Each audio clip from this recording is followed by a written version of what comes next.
So ito ay pang-apat na mix na po yan, no? Yan, pang-apat na mix na po ito.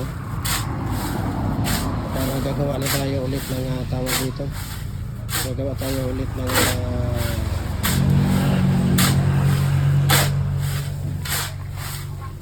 commercial na hollow blocks natin. Ang ano kasi, ang paglalagay kasi ng tubig depende sa simento yan. Kagaya nitong yun, kailangan siya basang-basa siya, no? Kailangan basang-basa siya. Pwede naman ano, basang-basa. Ayan, no? Kung makikita ninyo, hindi siya masyadong buwaghag, no? Yung iba kasi, kagaya ng istalyon, nasa mga ano lang siya, mga isang timba at kalahati ang pwede natin ilagay. Ito, 2 timba ang nailagay natin dito. Dahil depende kasi yan sa istalyon, simento, no? Kung anong klaseng simento siya.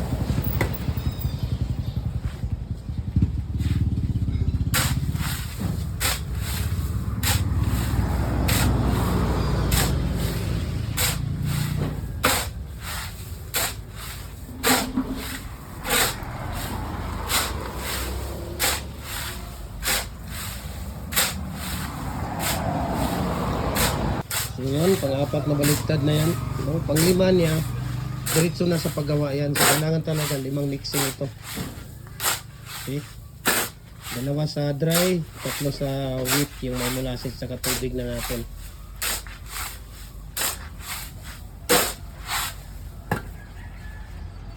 Yan.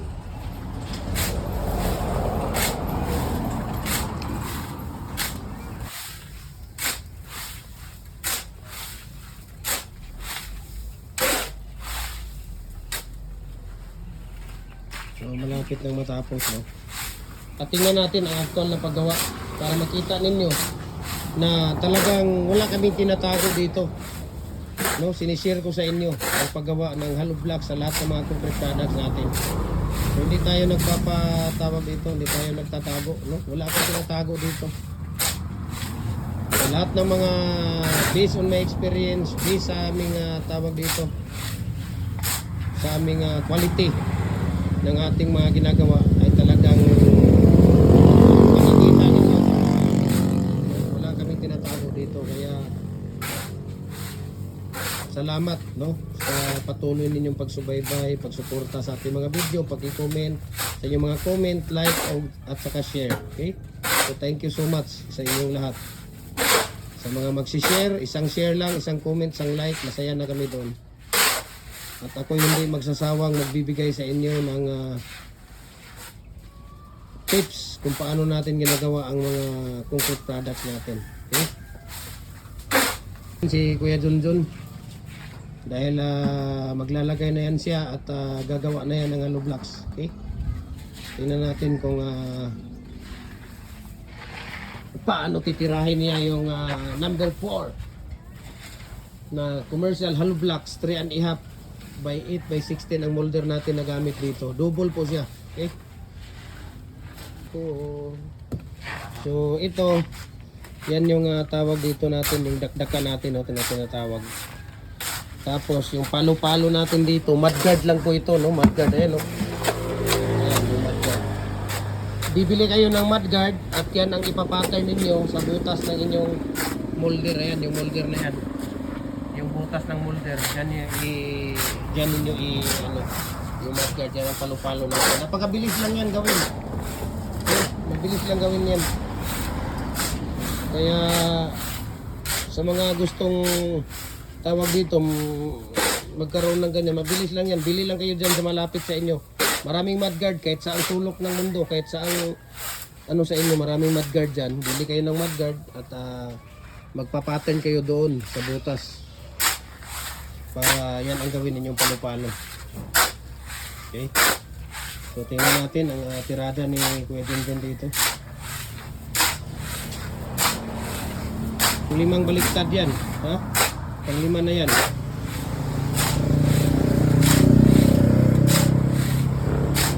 Hindi basta-basta dito yung ano namin, molder at saka yung motor. Kaya kailangan nakatali yan. Kasi pag nakawin yung motor kasama na yung molder, dalawa. By kumbaga nakaw 1, 2 ang makukuha mo.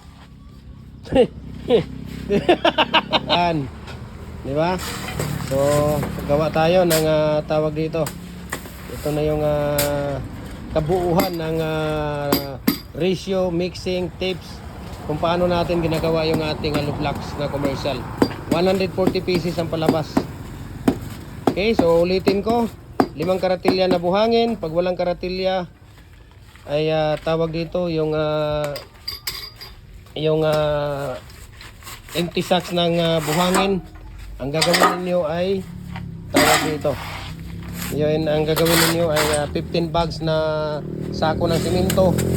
Ang takalan niyo 15 bags na buhangin, 2 timba na tubig, 1 liter na molasses, 2 timba na tubig. Okay, 140 pieces ang palabas, isang sako na Portland cement type 1. Okay. So yan lang po, no? Napakabilis. Napakabilis po yung proseso natin. Ano?